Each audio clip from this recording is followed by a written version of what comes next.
오늘 글로벌 시장을 보면 참 이상한 날이었어요. 전 세계는 막 환호성을 지르는데 왜 우리 시장만 폭풍우에 휩싸였을까요? 정말 극적인 하루였는데 오늘 그 수수께끼를 저랑 같이 한번 풀어보시죠. 자, 바로 이 숫자입니다. 마이너스 3.22%. 와, 이게 오늘 우리 시장이 받은 성적표인데 정말 충격적이죠. 이 숫자가 대체 뭘 의미하는 걸까요? 네, 맞습니다. 바로 코스피 지수 하락률이에요. 하루 만에, 정말 딱 하루 만에 3% 넘게 그냥 폭락해버린 거죠. 시가총액으로 따지면 수십조 원이 그냥 사라진 겁니다. 대체 뭐가 이런 엄청난 패닝을 만든 걸까요? 바로 이게 오늘 우리가 풀어야 할 가장 큰 질문입니다. 다른 나라들은 다 좋았는데 왜 우리나라만 이렇게 거꾸로 간 걸까요? 자, 지금부터 그 원인을 찾아서 퍼즐을 한번 맞춰보겠습니다. 자, 첫 번째 단서입니다. 한국 시장의 급락, 운통 파란불. 먼저 이 상황부터 자세히 한번 보죠. 코스피가 마이너스 3.22%, 코스닥도 마이너스 1.98%. 이게 뭘 의미하냐면요. 그냥 대기업이든 기술주든 가릴 것 없이 시장 전체가 꽁꽁 얼어붙었다는 아주 명백한 신호인 거죠. 자, 그럼 도대체 원인이 뭐였을까요? 바로 터보컨트 기술 쇼크. 이게 가장 유력한 용의자로 지목되고 있습니다. 아마 터보컨트라는 말 처음 들어보시는 분들 많을 거예요. 저도 그랬으니까요. 아주 간단하게 말하면 구글이 짠 하고 내놓은 새로운 AI 알고리즘인데요. 이게 반도체 칩 설계에 드는 시간과 비용을 말도 안 되게 줄여주는 기술입니다. 이게 왜 무섭냐면 그동안 수많은 돈과 인력을 쏟아부어서 쌓아올린 기존 반도체 회사들의 그 높은 벽을 한순간에 허물어버릴 수 있는 말 그대로 게임 체인저가 등장한 거거든요. 이 소식이 시장에 어마어마한 공포를 몰고 온 거죠. 그럼 그 직접적인 타격은 어디로 갔을까요? 네, 바로 우리나라 경제의 심장, 반도체 산업으로 곧장 날아왔습니다. 삼성전자가 4.71%, 그리고 SK하이닉스는 무려 6.23%나 폭락했어요. 다른 대형주들 내린 거랑 비교해보면 이 충격이 얼마나 반도체에 집중됐는지 진짜 명확하게 보이죠. 언론 반응도 아주 즉각적이었습니다. 구글 터보컨트 쇼크에 반도체 대형주 흔들. 이 헤드라인 하나가 모든 걸 말해주죠. 시장이 딱 집어서 이것 때문이야 라고 말하고 있었던 겁니다.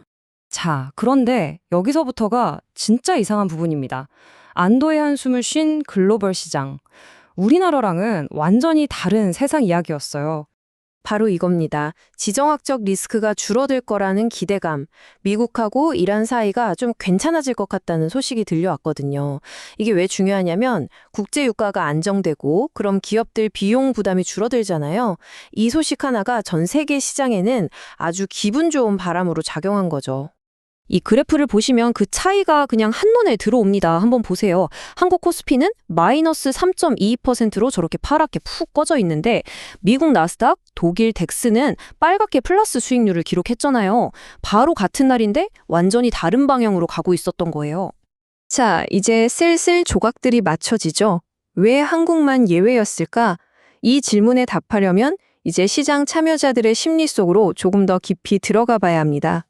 그런데 여기서 잠깐, 약간 이상한 점이 하나 있어요. 데이터를 보면 이거 뭔가 말이 안 맞는데 싶은 부분이 있거든요. 바로 외환시장 데이터입니다. 진짜 이야기는 여기에 숨어 있을지도 모릅니다. 이걸 보시면 이해가 되실 겁니다. 왼쪽은 장중에 벌어졌던 패닉 상황, 오른쪽은 시장이 끝나고 난 뒤의 현실이에요. 장중에 환율이 막 1,500원 뚫고 올라가니까 투자자들이 엄청난 공포를 느꼈던 건 사실이에요. 하지만 결국 이건 전 세계적인 달러 약세라는 더 큰 파도 속에 잠깐 일어난 일이었죠. 근데 중요한 건 뭐냐면 바로 이 잠깐의 공포가 외국인과 기관들이 일당 팔고 보자 하고 내던지게 만드는 결정적인 방어세 역할을 해버렸다는 겁니다. 자, 그럼 정리를 한번 해볼까요? 말하자면 이런 겁니다. 터보컨트라는 엄청난 악재가 우리나라의 제일 중요한 산업인 반도체를 정통으로 때렸어요. 여기에 깜짝 놀란 외국인이랑 기관들이 주식을 막 내다 팔기 시작했죠. 근데 하필 그때 환율까지 치솟으면서 공포 분위기를 더 부채질한 거예요. 결국 전 세계에 불던 따뜻한 바람도 우리나라 시장에 닥친 이 강력한 소나기는 막아주지 못했던 겁니다. 좋습니다. 그럼 이제 앞으로는 어떨까요? 이 혼란스러운 상황 속에서 우리가 지금부터 뭘 주목해서 봐야 하는지 한번 짚어보겠습니다. 이번 주에 시장의 방향을 가를 만한 중요한 이벤트들이에요. 트럼프 대통령 연설, 여기서 미중 관계에 대한 힌트가 나올 수 있겠죠.